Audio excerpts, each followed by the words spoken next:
Sutra Teratai yang menakjubkan. Bab 23, Aktivitas Lampau Bodhisattva by Sajaraja. Sinfasyang Sutra Teratai, episode 1823. Tulus dan tanpa pamrih, berbuat dalam tindakan nyata dengan keyakinan dan ikrar. Sejati, tulus dan tanpa pamrih, dengan kekuatan ikrar yang murni, berbuat dalam tindakan nyata. Dengan keyakinan, masuk ke dalam samudra dari jasa kebajikan, memupuk kebajikan para arah benar dan memperoleh maha sukacita. Dengan keyakinan dan ikrar, menapaki jalan kebodian dalam tindakan nyata. Secara nyata, menghimpun dan menegakkan ikatan batin dari untayan bacang. Semua orang harus bersungguh hati, sejati dan nyata bersungguh hati, mendengarkan dan memasukkan ke dalam batin, sejati, tulus dan tanpa pamrih. Saya berbagi prinsip utama ajaran kepada semua orang, berharap setiap orang yang mendengarkan Dharma dan mendengarkan sutra, kita harus mempraktekkan dalam tindakan nyata. Menguraikan sutra adalah pekerjaan sulit, dan orang yang mendengarkan sutra harus bersungguh hati. Orang yang menjelaskan telah lebih dulu berusaha keras. Sebelumnya terus-menerus menghayati Dharma Buddha, kita harus meyakini. Begitu kita memiliki keyakinan terhadapnya, kita harus tulus hati memiliki ketulusan yang mendalam, serta mempraktekkan dalam tindakan nyata. Orang yang menjelaskan telah berusaha keras sebelumnya untuk memahami prinsip kebenaran dari Dharma dan juga menggunakan ketulusan yang sama, berbagi kepada semua orang. Yang paling diharapkan adalah semua orang juga mendengarkan dengan bersungguh hati. Tidak hanya masuk ke dalam hati, tetapi juga dapat menyentuh hati. Dan yang paling penting adalah harus dipraktekkan dalam tindakan nyata. Mendengarkan Dharma bukan hanya untuk sesaat, melainkan harus digunakan dari kehidupan ke kehidupan. Inilah makna sejati dari mendengarkan Dharma. Bahkan, mendengarkan Dharma dengan sungguh-sungguh juga merupakan bentuk persembahan karena sepenuh hati, karena adalah niat yang benar-benar tulus, karena sutra telah masuk ke dalam hati dan mengubah tekad hati kita. Jika sebelumnya hati dipenuhi oleh keserakahan, kebencian dan kebodohan, maka setelah mendengarkan Dharma, sebuah roda Dharma berputar. Roda Dharma masuk ke dalam hati. Roda hati pun ikut berputar, dan segala kerisauan di masa lalu pun terhapus. Apa yang sekarang masuk ke dalam hati adalah hati yang sejati, tulus dan tanpa pamrih. Jika kita memiliki hati yang tulus, maka secara alami Dharma ada di dalam hati kita. Dalam setiap gerak pikiran dan tindakan, yang timbul hanyalah niat untuk membawa manfaat bagi orang banyak. Inilah yang disebut sebagai jalan bodhisattva. Banyak orang sutra yang didengar juga didengar lagi. Setelah mendengarnya, meninggalkan tempat pembabaran Dharma, keluar adalah ladang kerisauan batin. Mendengar sutra, ladang pelatihan yang jernih, membalikkan tubuh kembali ke ladang kerisauan batin. Seandainya demikian, mendengar sutra tidak sejati, tidak tulus, masih kembali ke keegoan, keakuan. Hati yang penuh kerisauan seperti ini hanya berdiri pada posisi diri sendiri, menganggap yang saya lihat adalah demikian. Terhadap kalian, mengatakan adalah hitam. Kalian tidak boleh mengatakan adalah merah. Hitam adalah hitam, walaupun ini adalah merah. Yang saya lihat adalah hitam, namun kalian harus mengikuti saya. Mengatakannya adalah hitam. Jenis menganggap ngotot pada kesalahan. Ini adalah kesalahan yang fatal. Sebersih nian menyimpang benih-benih sebab akibat akan mengikuti kita. Ini adalah kesadaran penuh. Kebodohan. Benih sebab akibat adalah membawa serta kebencian, menjalin dendam dari kehidupan ke kehidupan selanjutnya. Dendam dan benci ini, hitam dan merah tidak bisa membedakannya dengan jelas. Masih tetap kegelapan batin yang membawa kita ke belakang. Tidak berhentinya terus terakumulasi. Walaupun kamu mendengar dharma, mendapatkan satu bagian, namun kerisauan batin tidak dikikis, masih 2 bagian tambah 3 bagian. Kehidupan dunia ini tidak ada henti-hentinya. Dunia manusia awam penderitaan sudah tak tertahankan. Ketika Buddha masih hidup, awalnya dia tercerahkan dalam sebersitnya pikiran. Kemudian dia mengajarkan dharma kepada semua orang. Kalimat pertama yang diucapkannya adalah penderitaan. Benar, selama lebih dari 2000 tahun Buddha membahas tentang penderitaan dan mengajarkan dharma. Tetapi ajaran tentang penderitaan yang diwariskan. Semua orang yang mengajarkan dharma tentang penderitaan, tetapi orang yang mendengarkan dharma tahu dengan jelas tentang penderitaan. Tetapi dharma masih tidak diserap ke dalam hati. Tetap saja mengakumulasinya seiring waktu.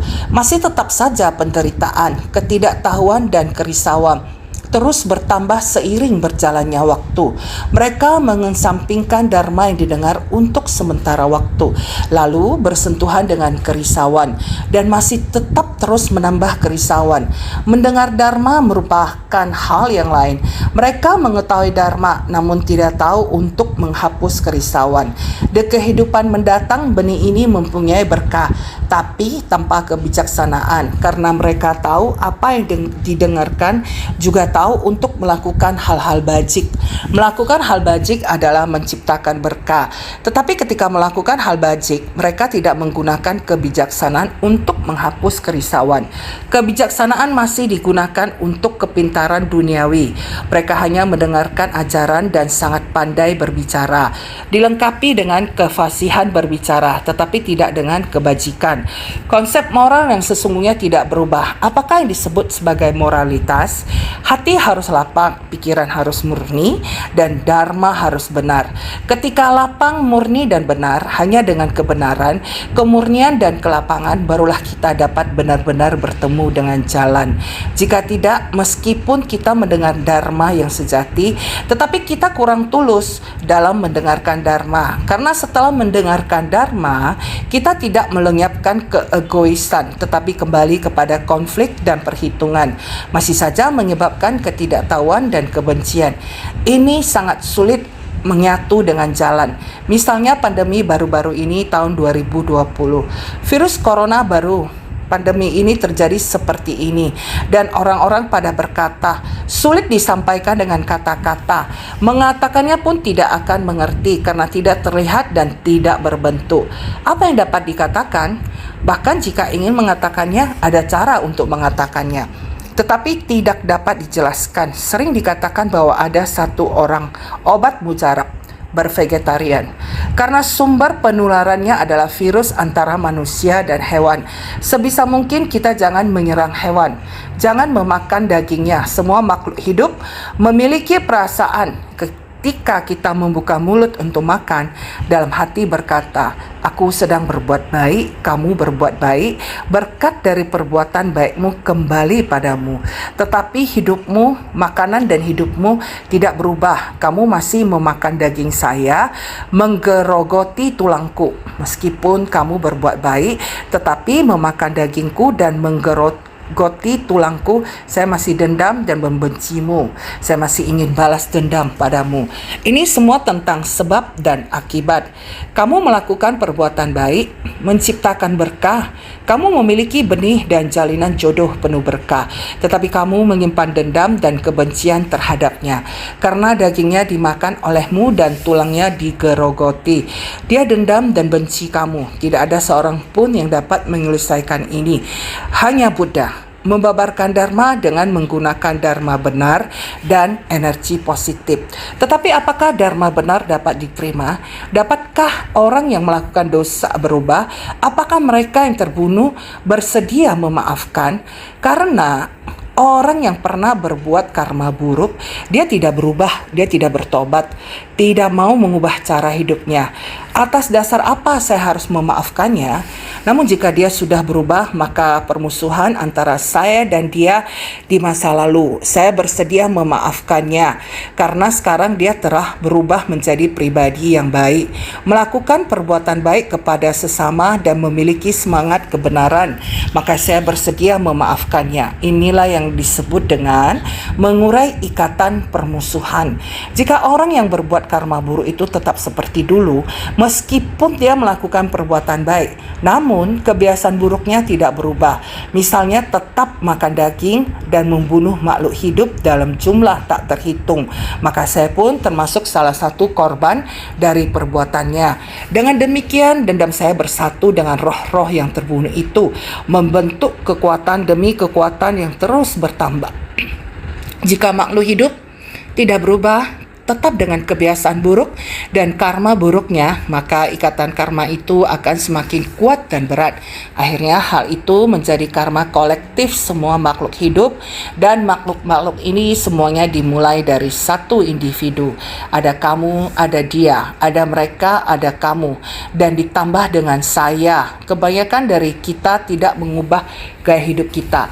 Kamu hanya mendengarkan sutra, kamu hanya melakukan kebajikan, tidak mengubah kebiasaan dan tabiat kalian. Apakah ini bisa bermanfaat? Hanya memperbanyak jasa kebajikan, kekurangan kebijaksanaan untuk menyelamatkan diri sendiri. Harus memiliki kebijaksanaan, barulah dapat menemukan cara untuk memecahkan masalah diri sendiri. Sang Buddha membabarkan Dharma untuk kita dengarkan. Ingin mengubah pekerjaan kita perlu melakukannya sendiri. Jelas tidak mengatakan, Buddha, kamu harus melindungiku. Buddha dan Bodhisattva tidak diminta untuk memberkati orang-orang. Buddha dan Bodhisattva adalah memandu kamu. Arahnya adalah seperti ini.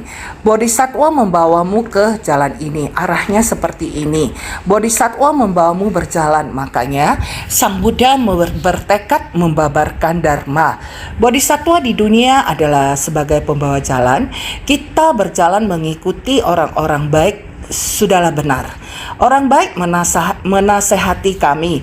Orang baik membimbing kami. Orang baik membawa kami pergi. Kita harus mengikutinya. Orang baik menasehati kita. Kita harus mendengarnya. Hanya dengan cara ini kita mampu mengubah karma kita. Dengan mengubah perbuatan kita, barulah karma kita bisa berubah. Belakangan ini dikatakan niat yang tulus adalah obat mujarab yang menakjubkan. Bervegetarian merupakan cara terbaik untuk mengungkapkan ketulusan, tulus dan penuh rasa hormat. Akan tetapi sangat mudah diucapkan, maka yang ingin dikatakan sulit disampaikan dengan kata-kata. Diungkapkan juga tidak ada gunanya. Dharma yang tidak diterapkan, apa yang ingin dilakukan di dunia? Sehingga Buddha di usia 80 telah parinirwana. Saat itu ketika akan memasuki parinirwana, beliau berkata, usia Buddha bisa melampaui 1 kalpa. Berapa lamakah 1 kalpa tersebut? Sangat panjang. Ananda di sampingnya hanya membisu. Buddha membabarkan 3 kali. Ananda hanya terdiam. Maka saat Buddha memasuki parinirwana, Kassapa menyalahi Ananda karena, Ananda, kamu tidak mengatakan apa-apa. Kemudian Ananda berkata, saya sangat menyesal. Saat itu saya selalu berharap Buddha tetap ada di dunia. Akan tetapi saya seperti ditekan oleh satu kekuatan yang tidak tahu dari mana asalnya. Saya tidak dapat mengungkapkannya. Saya sangat menyesal. Ini adalah tanya jawab antara Ananda dan Kassapa. Tuduhan dari Kassapa, Ananda sendiri memberi penjelasan. Maka dikatakan jalinan jodoh. Kita mengetahui jalinan jodoh para makhluk dengan karma. Apakah ada cara untuk memutarnya? Ini merupakan sebersit niat. Sebersit niat tersebut jika ditunjukkan sebenarnya terhadap jalinan jodoh diri kita sendiri juga hilang dalam sekejap. Harus segera digenggam. Anda tidak menggenggam maka akan terbang. Seiring waktu akan terbang dan pergi. Ini akan hilang begitu disentuh. Demikian berlalu kemudian tiada. Maka kita harus memiliki hati yang tulus. Harus sejati, tulus. Batin kita harus terbuka luas tanpa pamrih untuk bersikap terbuka luas tanpa pamrih. Hanya memerlukan satu hal, tentu harus menghapuskan kerisauan batin dan noda batin. Dalam memperlakukan orang lain, kita harus mempunyai sebersih niat, yakni batin yang terbuka dan toleransi. Saya sering mengucapkan kalimat ini. Kata perenungan juga berkata demikian: hati lapang dan niat murni. Memperlakukan orang lain dengan hati yang lapang, maka kita harus bersyukur. Saya senantiasa berkata bersyukur. Bersyukur adalah harus tahu berpuas diri.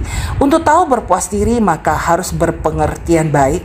Tahu berpuas diri, berpengertian baik. Bersyukur juga bertenggang rasa. Benar, 4 kata. Dalam kurun waktu ini saya terus mengingatkan semua orang: berpengertian baik, bertenggang rasa, berpuas diri, dan bersyukur. Keempat kata ini disebut sebagai 4 sukseci.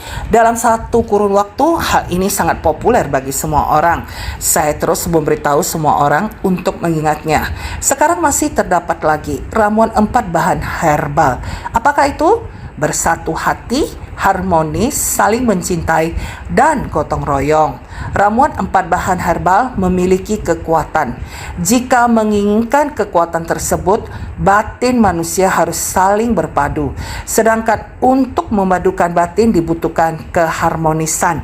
Harmonis, semua orang harus harmonis. Dengan adanya keharmonisan, setiap orang dapat saling menghargai dan menyayangi. Suasana dari saling menyayangi merupakan nilai dari hubungan antar manusia. Selanjutnya adalah gotong royong. Aksara gotong royong terdiri dari 4 huruf. Tenaga yang dipadukan menjadi aksara gotong royong.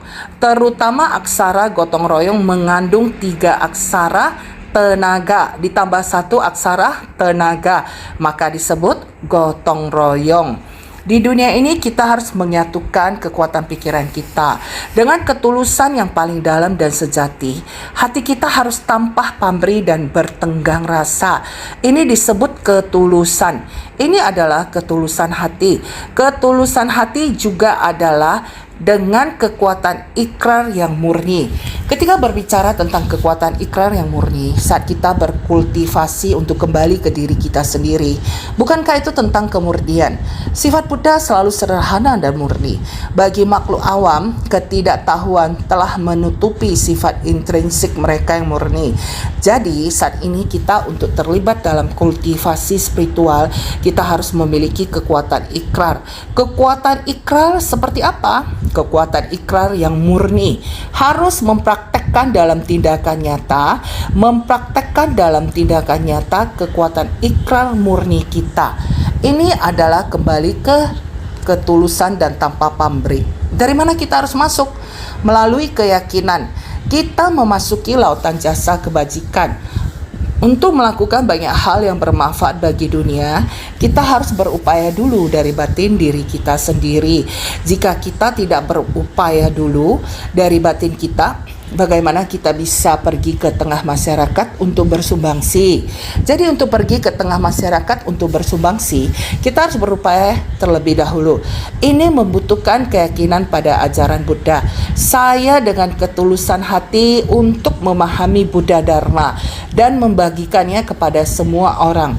Dan kalian juga harus memiliki keyakinan pada apa yang saya katakan.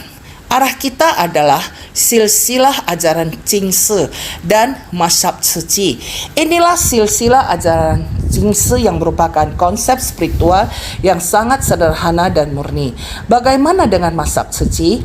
Begitu pintu ini terbuka, setiap orang berjalan di jalan bodhisattva, yaitu masuk ke tengah masyarakat. Jika tidak ada keyakinan, bagaimana kamu bisa masuk ke tengah masyarakat?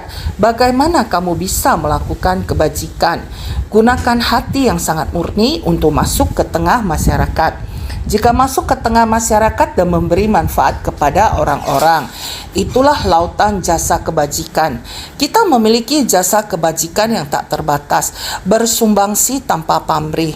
Kita harus bersyukur, bersumbangsi tanpa pamrih. Hati kita akan terbuka. Oleh karena itu, memupuk kebajikan pada arah benar, kita baru akan memperoleh maha sukacita, maha cinta kasih, maha belas kasih, maha sukacita, maha keseimbangan batin. Bukankah ini yang diajarkan Buddha kepada kita? Maha cinta kasih, maha belas kasih, maha sukacita, maha keseimbangan batin. Kekuatan itu berasal dari berbuat dalam tindakan nyata dengan keyakinan dan ikrar, di mana kita harus praktekkan di jalan bodhisattva. Itulah jalan benar menuju pencerahan. Jalan ini yang harus kita tempuh. Setiap hari kita harus rajin di jalan kebenaran ini menuju pencerahan.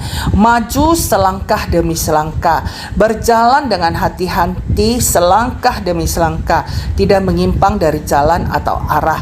Kita juga harus mempraktekkannya. Sama seperti sekarang tahun 2020.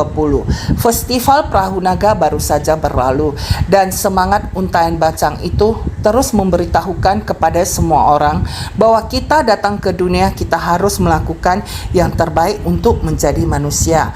Ini disebut semangat kemanusiaan. Semangat kemanusiaan harus diatur seperti menyunting. Menyunting menjadi satu kekuatan, satu kesatuan kekuatan. Kekuatan gabungan ini kemudian kembali ke sumbernya. Untaian Bacang tersebut, semua orang harus mengetahui semangat Untaian Bacang. Inilah yang kita pelajari dari ajaran Buddha. Kita harus kembali ke ajaran Buddha. Dengan demikian barulah kita dapat kembali ke sifat hakiki Tathagata kita sendiri yang sama dengan Sang Buddha.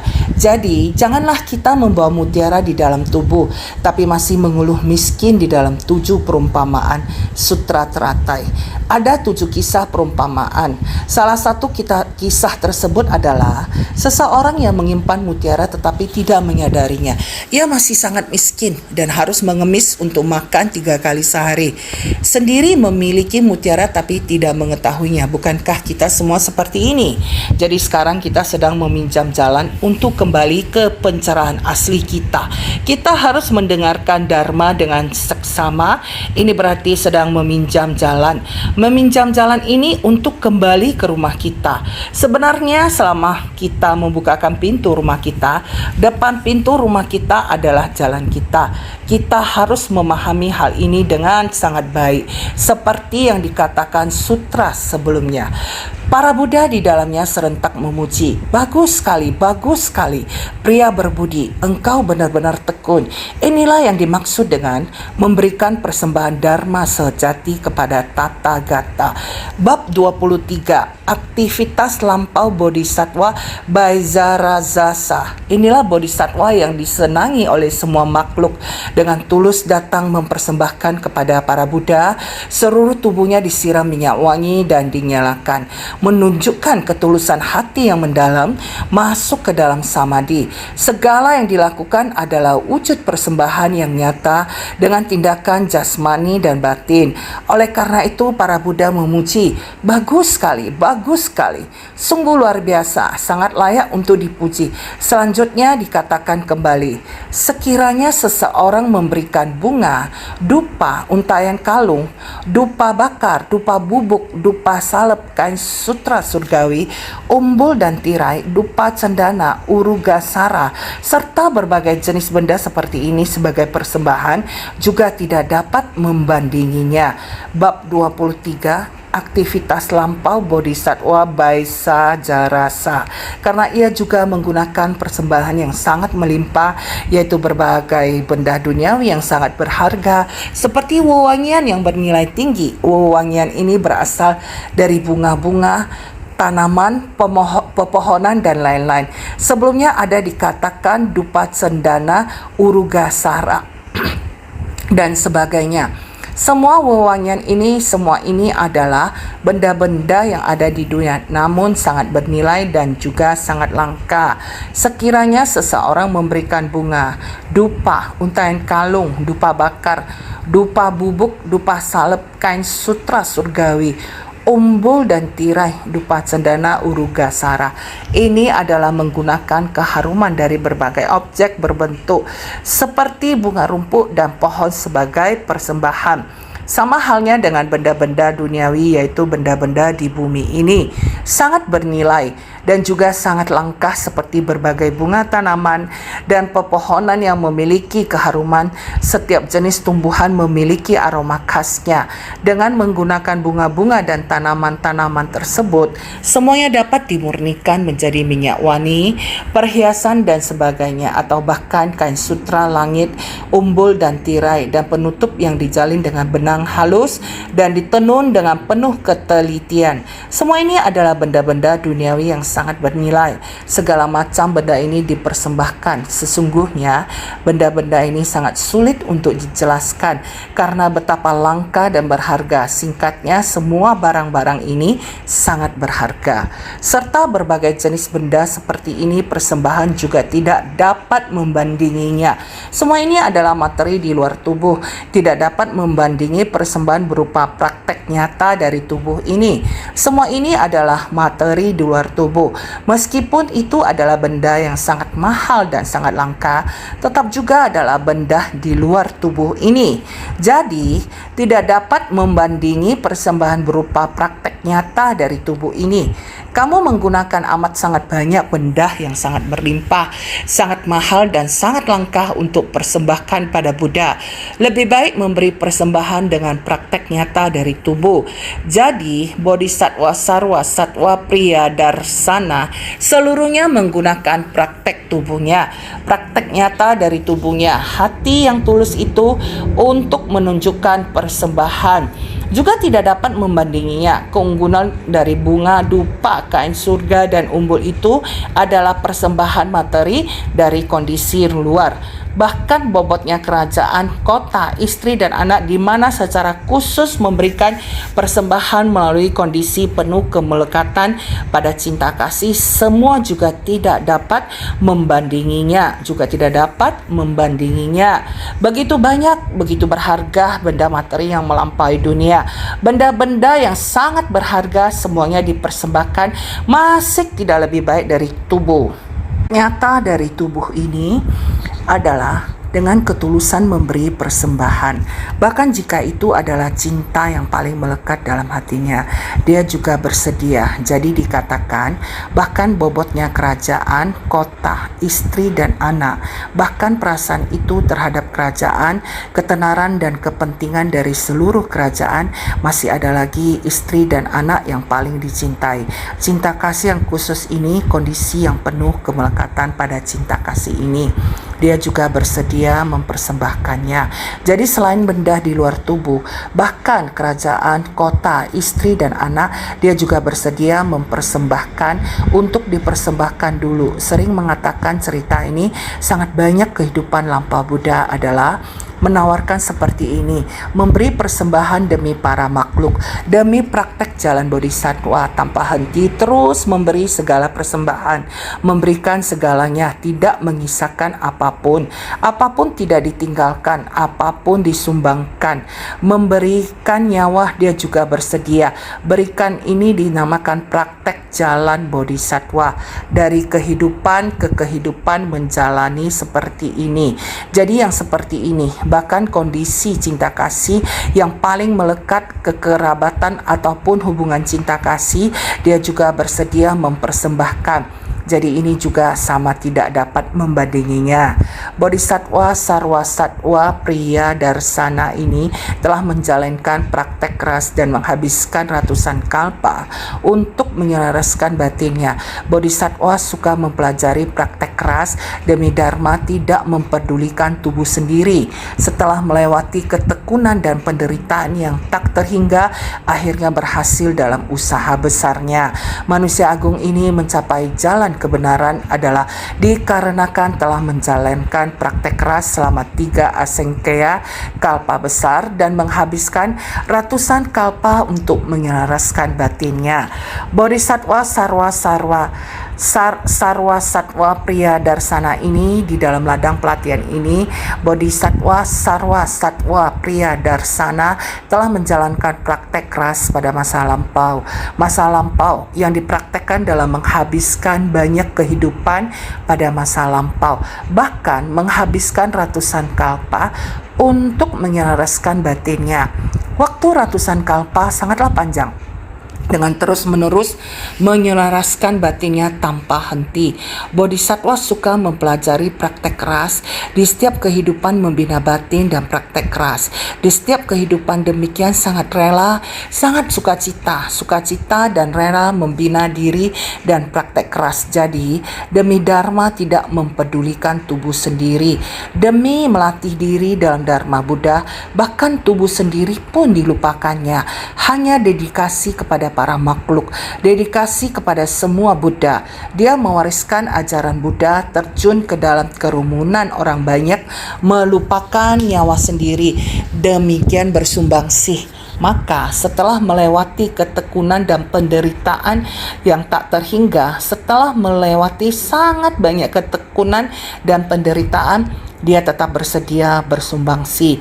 Akhirnya berhasil dalam usaha besarnya. Dalam kehidupan yang tak terhitung, demikian terus-menerus menyelaminya. Tanpa henti sekalipun derita pada otot dan tulang dan harus menanggung segala upaya, dia bersedia melakukannya di setiap kehidupan. Manusia agung ini mencapai jalan kebenaran. Manusia agung adalah telah tersadarkan, yaitu orang yang telah mencapai tingkat pencerahan tertinggi. Jadi adalah dikarenakan telah menjalankan praktek keras selama 3 asam kaya kalpa besar, dapat demikian mencapai pencerahan tertinggi. Anuttara Samya Sambodhi, manusia agung ini mencapai jalan kebenaran. Tingkat seperti ini telah melewati menjalankan praktek keras selama 3 asam kaya kalpa besar. Jadi dinamakan sebagai adalah dikarenakan telah menjalankan praktek keras selama 3 asam kaya kalpa besar dan menghabiskan ratusan kalpa untuk menyelaraskan batinnya. Hendaknya memahami kebajikan terang pada diri sendiri, tahu kalau itu dapat bertahan selamanya dan bergantung pada keberadaan yang tidak pernah musnah. Bila kesadaran dan pikiran belum lenyap, segala agregat akan merintangi sehingga tidak mampu menerapkan dharma di dalam tindakan dan mengagumi jejaknya tanpa guna sama sekali serta menambah penderitaan dari karma. Hendaknya memahami kebajikan terang pada diri sendiri, tahu kalau itu dapat bertahan selamanya. Dapat bertahan selamanya ini harus kembali pada sifat hakikinya. Dari kehidupan ke kehidupan kita memiliki sifat hakiki dari Tathagata. Saat kita datang dan pergi, namun sifat telah tercemar, sudah menjadi keruh, sehingga kita menjadi manusia awam. Dari kondisi manusia awam kita kembali mendengarkan dharma, terus-menerus melakukan praktek pertapaan dalam jangka waktu yang lama untuk kembali pada sifat hakiki. Hendaknya memahami kebajikan terang pada diri sendiri, tahu kalau itu dapat bertahan selamanya. Selamanya adalah abadi. Kita harus kembali kepada apa yang abadi, yakni sifat kebudaan kita yang abadi. Jadi bergantung pada keberadaan yang tidak pernah musnah. Kita memiliki sifat abadi yang sepenuhnya, tidak muncul dan tidak lenyap. Sifat hakiki dari Tathagata. Jadi bila kesadaran dan pikiran belum lenyap, jika kita tidak pernah lupa kesadaran dan pikiran kita, membahas tentang kesadaran kita, ada kesadaran ke-8, ke-9. Kesadaran ke-9 adalah mencapai kebudaan, melampaui manusia awam, yaitu 10 tingkatan bodhisattva atau dasa bumi. Pencerahan sempurna, Samya Sambodhi. Harus mencapai tingkat ini baru benar-benar bodhisattva pencerahan yang setara, dan diambang pencahayaan kebudaan harus melewati ini. Kita sekarang adalah manusia awam, di mana segala agregat akan merintangi. Kita memiliki 5 agregat, yaitu bentuk, perasaan, persepsi, tindakan, dan kesadaran. 5 agregat ini ada di dalam tubuh kita. Ketika kita membahas Dharma, kita mendengar dan tampaknya memahaminya, namun kita masih belum mempraktekkan dalam tindakan nyata atau menghayati Dharma itu. Kita tidak bisa seperti Buddha yang tercerahkan. Segala sesuatu di alam semesta menjadi satu. Kita masih terjebak dalam konflik antar sesama. Bagaimana kita bisa benar-benar menjadi satu dengan segala sesuatu di alam semesta? Kita masih individu terpisah. Kita masih makhluk hidup. Kita para makhluk dapat mencapai kebudayaan asalkan kelapangan hati kita benar-benar terbuka. Kita membuat keberhasilan untuk semua orang. Kita harus harmonis dengan setiap orang, baru dapat kembali pada tahap penempaan, sehingga kita masih tidak mampu menerapkan Dharma di dalam tindakan. Mendengar Dharma, kita tak sanggup melakukan tindakan nyata. Inilah manusia awam, hanya mengagumi jejaknya tanpa guna sama sekali. Selalu saja dikatakan bagaimana dahulu Buddha membina diri, mengagumi beliau yang dapat membangkitkan tekad ini, dapat mencapai keberhasilan sekarang menjadi Buddha. Kita hanya mengagumi, tidak ada gunanya. Buddha mempunyai cara, Buddha dapat membimbing para makhluk, kita juga dapat membimbing para makhluk sebenarnya. Batin manusia dan batin Buddha adalah sama, sehingga jangan takut derita sehingga menambah penderitaan dari karma. Biarpun kita ada karma, Bodhisattva tidak takut membawa karma melatih diri. Bila tidak ada karma, bagaimana kita bisa datang ke dunia? Tidak datang ke dunia, bagaimana kita bisa melatih diri? Tiada penderitaan, bagaimana kita mencapai keberhasilan di jalan Bodhisattva ini?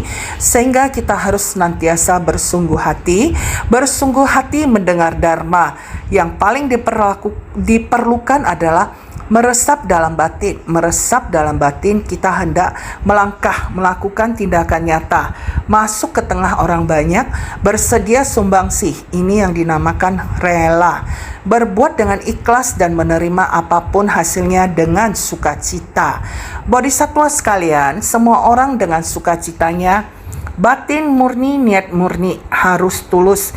Bila demikian, setiap harinya kita melatih diri dengan sukacita. Waktu tidak mengisahkan untuk kita. Dharma membuat kita menambah jiwa kebijaksanaan. Ini barulah berharga. Semoga semua orang senantiasa bersungguh hati.